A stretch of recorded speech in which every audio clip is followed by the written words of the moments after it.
Hi, shalom friends. Where has wisdom disappeared to? I am hereby declaring a national emergency. We do not have wise people.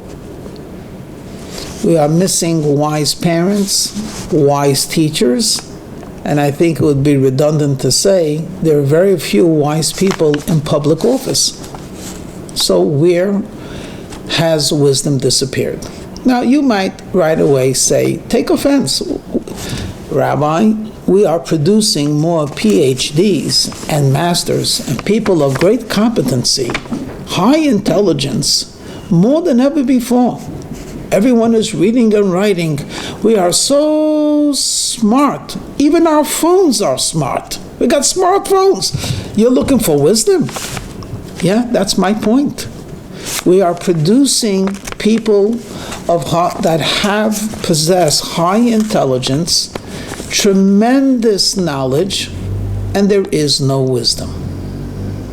So yeah, a mathematician is very smart, and the chemist has a lot of intelligence.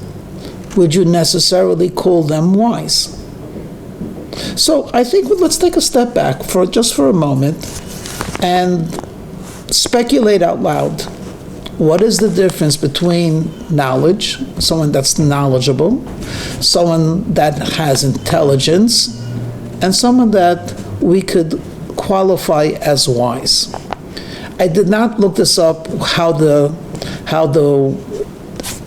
definition in the dictionary, but what comes to me is wisdom is knowledge plus intelligence not equals wisdom. Knowledge and intelligence being relevant, learning how to integrate those two into daily life, that is wisdom. You know, our Talmud, which is way over 1,500 years old, has everything, every facet of human life and Jewish life is discussed. There's a fascinating discussion. The rabbis debated, what is greater, study or observance? And they came to the conclusion, study is greater because it leads to observance. Now, isn't that a conundrum for you? Which is greater, study or practice? Oh, study is greater because it leads to practice. Well, doesn't that mean practice is greater than study?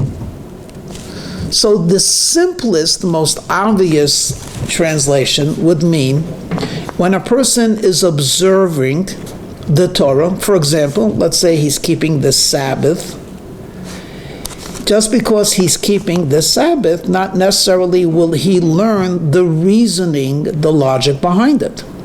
But if he studies the logic, the reasoning, the understanding, the complexity of the Sabbath, that will lead him to do it.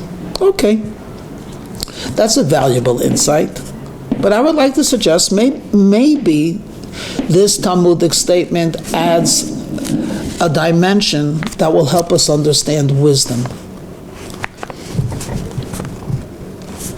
When you study and it leads to action, when the information that you acquire, the knowledge that you possess, is able to be applied in daily life, that is a wise person. That is true study. It's not academic, and it's not something which remains aloof from you. Why do you think we need wisdom? Well, have you ever heard someone in their 50s, very accomplished, who has met many people through his studies and through his business, and says, to tell you the truth, the wisest person I ever met was my grandma? What made his grandma, what do you think he meant by that? The grandma never went to college, never went to university, never seemed to be successful financially. But guess what? Grandma raised the family. Grandma seemed to know what to say, how to say, when to say. And she has a clear mind. You're concerned, you're not sure, is this right, is this wrong, should I be in this relationship, shouldn't I be in a relationship, should I change my job? And just having coffee with her and schmoozing with an ordinary, intelligent woman, and you walk away. She has wisdom. What does that mean? The wisdom that she has is the knowledge that she has acquired in a lifetime. She's applied it on a daily basis. So it's not book knowledge. If wisdom was the accumulation of knowledge, then the wisest people that we have would be a computer. It has tremendous knowledge. Not only knowledge of one field, but of many fields. And with remarkable artificial intelligence and quantum stuff, they basically are integrating different fields of knowledge. But we will never get wisdom from a computer, because a computer is not human, a computer does not live, and hence the knowledge that it has can never truly be absorbed in a human blood and flesh life.